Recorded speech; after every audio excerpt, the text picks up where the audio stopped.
While the rest of the country was freaking out about the college football playoff expansion, allegedly from 12 teams to 24 teams, doubling the field, your boy Moon was in the field freaking out because the SWAC conference just dropped their APR scores, or Academic Progress Rate Report scores, for the 2024-2025 academic year. And out of all of the college football programs from sea to shining sea that are on the Division I football, 3 of them are in danger of not only receiving level 2 penalties, but postseason ineligibility, which means that they cannot play in the SWAC Championship Game, Celebration Bowl, FCS playoffs, and all of this happens before the 2026 season even starts. This is the world of college football. I am your host, Moon, nationally credentialed media member and lover of HBCU football for real. Let's talk about it. APR scores. The passing benchmark in the NCAA is 930. That's the score that you got to get to remain out of the NCAA's way, and they're not going to mess around with you. Now, this is not a score that's just only for HBCUs and not for anybody else in the country. Everybody has to appeal to the same set of rules and abide by those same sets of rules. All of these 3 programs that I just mentioned, Alabama A&M, Florida A&M, and Mississippi Valley State University, all fell under that 930 benchmark for the NCAA. Alabama A&M finished with the APR score of 897. Florida A&M University finished with a 918. And Mississippi Valley State University posted the lowest score in the entire SWAC conference at 894. All 3 are going to receive level 2 penalties, but Alabama A&M and the Bulldogs said, you know what? We about to get out your hair, Moon. We about to slap ourselves on the wrist. We about to go put in that waiver, though. They successfully filed a waiver and got their postseason eligibility restored. So I give them credit for credit is due. You did the paperwork, but you didn't do the front end work, which would have caused you not to be in this position right now. All the penalties are still going to be there, so you really didn't dodge anything. But the restrictions still in place. Florida A&M, Mississippi Valley State, and Alabama A&M are all going to deal with it. But there is a human element that doesn't get talked about when we are mentioning this conversation. The MEAC SWAC. When you think about this, I think of the MEAC SWAC Challenge, a game that I've attended for the last 3 years straight. I am super happy to start week 0 out of every college football season at a HBCU game because it's the culture. It's at Center Park Stadium. Everybody pops out. Georgia State can barely pack their stadium. You see everybody coming outside, filling up Center Park Stadium to be in the building, to see the bands, to see the tradition. It's a hot ticket. You have to admit the game has been growing in popularity, and everything around college football in the HBCU world has been rising. Well, maybe not everything. Because Alabama A&M successfully filed the waiver, it might seem like the hands should be off of Alabama. Hey, Moan, we shouldn't catch no more strays. But you did get yourself in trouble. On Florida A&M side, this is where things get even worse because the NCAA decided to come down with the hammer, and they didn't care about all the momentum that Florida A&M was able to muster up after a season that was tumultuous in 2025. If you're a Florida A&M fan, I am praying for you. I am praying for you because when it ain't one thing, it's a mother. You already finished the rest. You know, if it ain't one thing, it's another thing. Last year, we had to deal with James Causey and not caring no more. The games at Bragg Memorial stopped meaning something. Y'all was getting waxed up and down. It was a bad year. I'm not trying to pile it on. I'm trying to just set the stage for the people that was not paying attention to college football or HBCU football last year. So Florida A&M, what did they do? They made changes, and they made changes swiftly. They didn't let that man stay and get comfortable for a second. They said, Cozy, you out of here. Bye. See you later, alligator. They threw that man out like Jazz on Fresh Prince. He like, oh. They threw that man out, bro. And listen, I don't blame them because they want to get back to winning. They want to get back to dominating. They were just 3 years ago removed from winning the Celebration Bowl. I was there. I witnessed it. I saw FAMU at its finest, at its highest moment. So to look back a couple years later and say, dang, what happened? Well, we decided to bring in a head coach by the name of Quinn Gray Sr. Quinn Gray cut his roots. This is nothing new to him. He true to this. He ain't new to this. He came from Albany State last year. Them boys put up numbers. They had an explosive offense.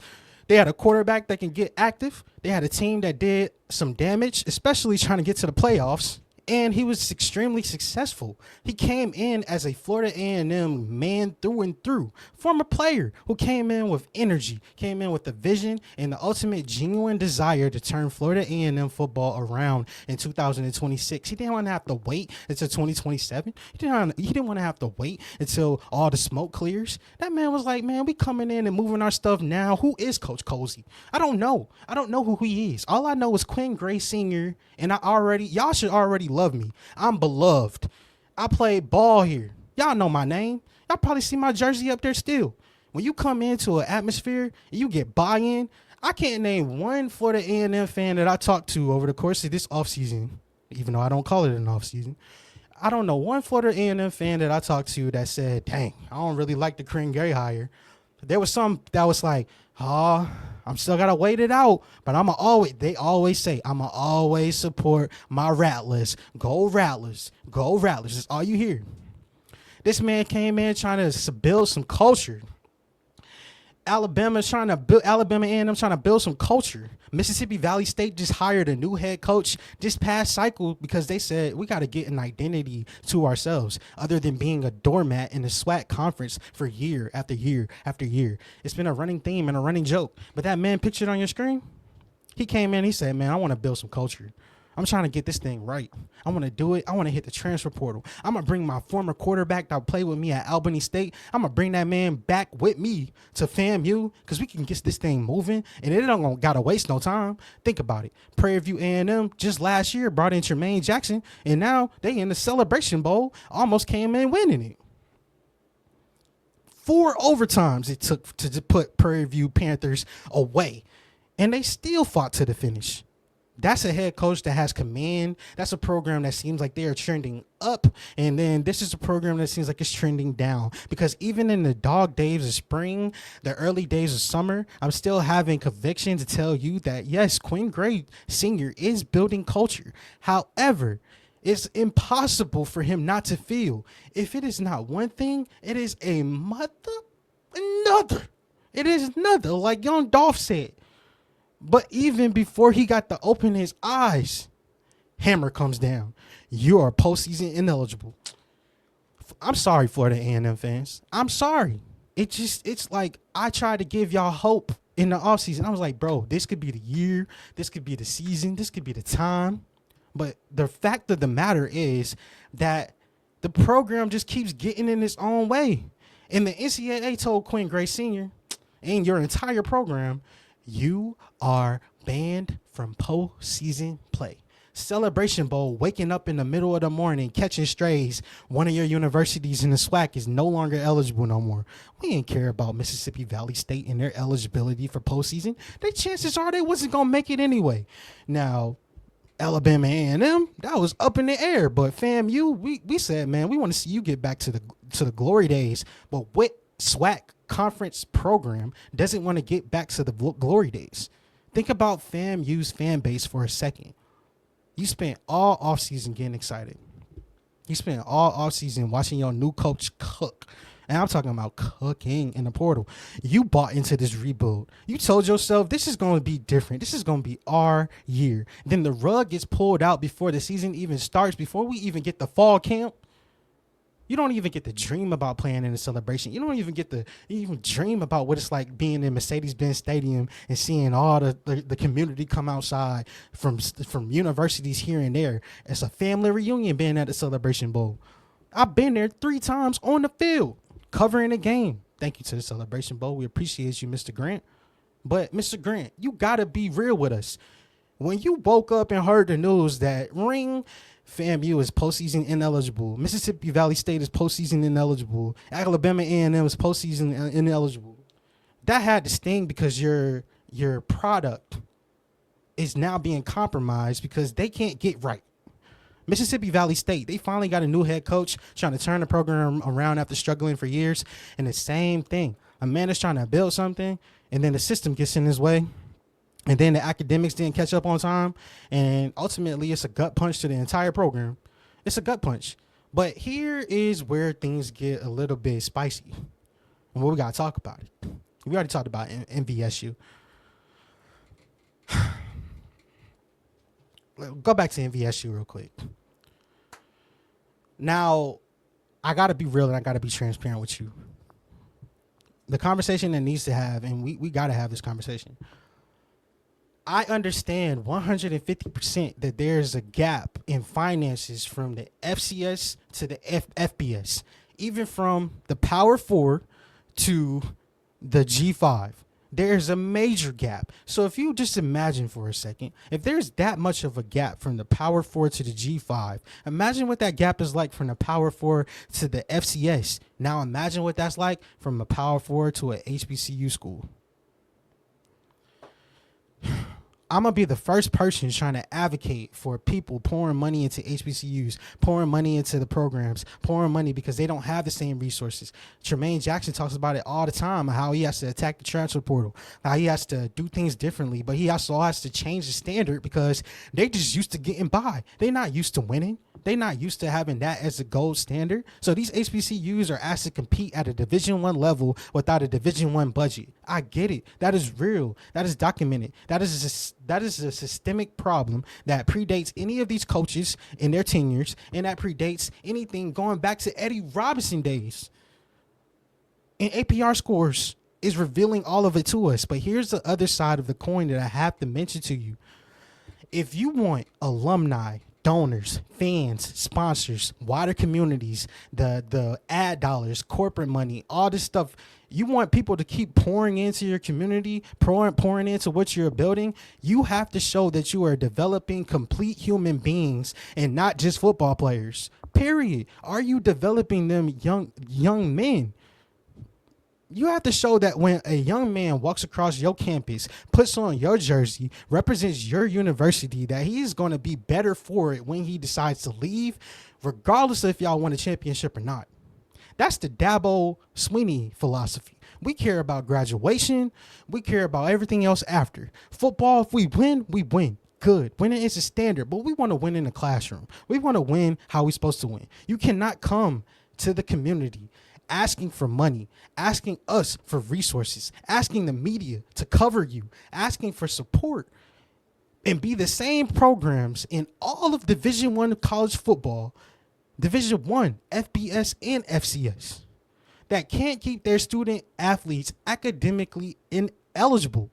You can't ask people to keep pouring money and pouring into a vessel that has holes at the bottom. It start going to feel like a Ponzi scheme. And that's not an attack. That is an accountability standard, because the standard is the standard. Regardless, HBCU football is too important, too culturally significant, and too historically powerful to not hold ourselves to that standard. And I want people to understand, because people don't want to have this conversation where they say, "Oh, Moon, you tweaking, you tripping. Why you doing this? Why you talking about this?" Because these schools got the resources. But there's people out there like the man pictured on my screen that's still doing it the right way with the same amount of resources. Take a drone shot look to Jackson State University in Jackson, Mississippi.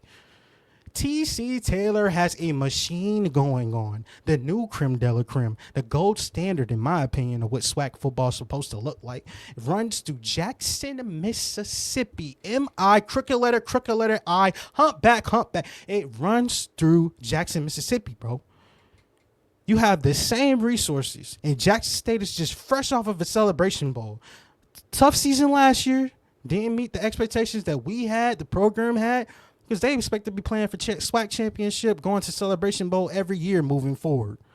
But they also expect to deal with the financial realities that come with playing HBCU football in this economy, where gas prices are keep going up, the price of the dollar, and he has to use the same resources, the same recruiting advantages, the same place, and he's at a disadvantage because he's in Mississippi, and he's still making a 5-star program, period. Do you know that Jackson State leads the entire SWAC conference in APR score of 961? Alabama State is at a 953. The Prairie View A&M Panthers are at a 948. Grambling State University, in all of its illustriousness and honor, is at a 946. If TC Taylor at Jackson State is executing a vision where academics and football are not competing priorities, but they are complementary to each other and that they are the same priority, if he can do it, any one of y'all can. Straight up. That program is developing talent in the transfer portal, developing talent on the field, off the field, developing human beings in the classroom simultaneously. And you want to talk about what the gold standard looks like in HBCU football right now? Look no further than the guy, where he at? Pictured on your screen right there. That's the gold standard. Tremaine Jackson at Prairie View A&M is the answer and the gold standard for what the next wave is going to be like, where you got to protect and care about your players after every last snap. And then at the end of the day, we ain't going to deal with no mess. We not dealing with no mess. If you don't got no tape whatsoever, don't be sitting here asking for no scholarship money. Straight up. There's a standard is the standard. All this getting by, squeaking by, all of it. And the APR score proves it, ladies and gentlemen. So when I sit here and think about the Celebration Bowl, the marquee moment that all of our seasons build up to year after year, the showcase event, it makes Atlanta come out, and you got to figure out travel plans and arrangements to try to get out there. It puts HBCU football on the biggest stages year after year. And I look at that game, while the cream of the crop, like the teams that we just talking about, like South Carolina State, Jackson State, Prairie View, all of them, and having covered the game, I see it from a different lens. Like, this is full opportunity. You are playing football on ABC in front of millions of viewers that care about Georgia, Alabama, Washington, Illinois, Indiana, Iowa. They care about all these other schools, and they're not even paying attention to SWAC football. They're not even paying attention to the MEAC. So you finally get the lights centered on you, and then when they do a microscopic deep dive on your program, they realize you can't even get your APR score high enough. It feels like a joke. It feels like a joke. Like, I read this and I said, you have to be kidding me, bro. You have to be kidding me. The sample size of who can even compete for a moment just got smaller before the season just started for the Celebration Bowl. And the Celebration Bowl deserves better than that, straight up. HBCU football deserves better than that. And listen, I'm not just talking about the SWAC here, because Akron and FBS football, a MAC program, received the same kind of ban last season. So there's an example on the FBS. But the APR score was too low, and that's just the facts. So this is not an exclusively an HBCU problem. This is all, you have to hold the same standard all across the NCAA. But I do think that this is a program infrastructure problem. This is what happens when academic support systems are not built, not funded, not prioritized. Akron found out about that, and now they were postseason ineligible. And they got beat up all down the line last year. All three of these SWAC schools are dealing with level 2 penalties. But here's my stance and my position, because I mean this with full love. I mean this with full respect, and I cover these programs. So I'm telling y'all nothing real that I wouldn't tell y'all straight up if I'm talking to you.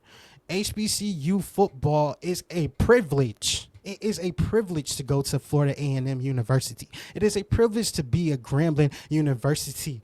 It is a privilege to be at South Carolina State. It is a privilege to go and don the Jackson State University. It is an honor, bro. These kids, these academic personnel, these people, y'all, we have to uphold the standard. The standard is the standard, like we would say, and the resources need to go to the programs. If you're talking about division of resourcing and the avocation of allocation of resources for these programs, because I'm advocating for it, give the money to the programs that actually want to get busy. Straight up. Straight up, give the money to Tremaine Jackson. Write your check out to Jack. I don't care if you're a Florida A&M fan. Write your check out to Jackson State University in Jackson, Mississippi, and send that man his money, because he's doing the right way. Eddie Robinson Jr. deserves his flowers at Alabama State. Tremaine Jackson at Prairie View deserves his flowers at Prairie View. TC Taylor deserves his flowers at Jackson State University. These are the programs where your money, your attention, your platform actually means something. The facilities are getting better. The spotlight is growing up. Everybody is showing love. Why? Because there's something to love. Beyond just the football field, beyond just the bands, beyond just being an HBCU school, for the programs that are not there yet, the FAMUs, the Mississippi Valley States. I'm not writing y'all off, but respectfully, we're not trying to have no more conversations until y'all can get it right in the classroom. Moon, I'll be Coach Carter. I don't want to kick it with you, skate with you, do nothing with you like T.I. and ATL if you don't get your APR score up. Because if you don't care, why should I? Why should I take my time to pour so much resources and time and energy into researching your school and getting these fans excited about covering your university if you can't even hold up your end of a bargain about an APR score? This is not even on the football field. Oh, Moon Coach Carter, I promise you, them kids will put a lock on the football field. You cannot get into the locker room. You can't do nothing. When are we going to create systems like that keep student athletes eligible, on track, moving towards graduation? When are graduation numbers going to matter more than state championships? When are they going to matter, bro? I get we play college football, but the college still comes first, even if you are a student athlete in this NIL world that is constantly murkying up and murkying up the language, the rhetoric around how much student athletes should be paid. How much should it be just student athletes? Should we take out the student? Nah, bro, you went to college to get a degree at the illustrious Jackson State University. But the thing is, they got the infrastructure, but they doing it with the same resources. So what's the excuse? Mississippi Valley State University. Like Cat Williams said, don't worry, I'll wait. You got to keep these kids on track. Until you show up in the classroom the way you want your fans to show up on Saturdays, straight up, we cannot give you the same shine. So you playing a football game, a FAMU University fan, a Rattler? I know you love your university, but you probably got to second guess that thing now. Probably be like, ugh, my Saturdays are a little bit less stressful. When I got to sit here and worry about a team that don't even care in the classroom. Let's be real. I guess I'm saying all the things that people won't say, and I'm having a conversation that people don't want to have a conversation about, but this is all about accountability, and the standard is the standard. And I believe with all my heart that the HBCU football is worth holding on and holding up and elevating up as hard as it might be to holding that standard up, because we all we got. We are all we got. These FBS schools don't care about us. These FCS schools be trying to play us because they think of us as an easy win. Now we a laughingstock because of an APR score, and they all came from the same conference. Since you don't want to show up, we're going to show up for the ones that do. So don't mention nothing about no FAMU, Mississippi Valley State, Alabama A&M. Last time I checked, the only Alabama school that I can remember off the top of my head is Alabama State with Eddie Robinson, because we can't even acknowledge them. That is not a threat. That is not even me being spicy. That's just me keeping it P. It's an accountability standard.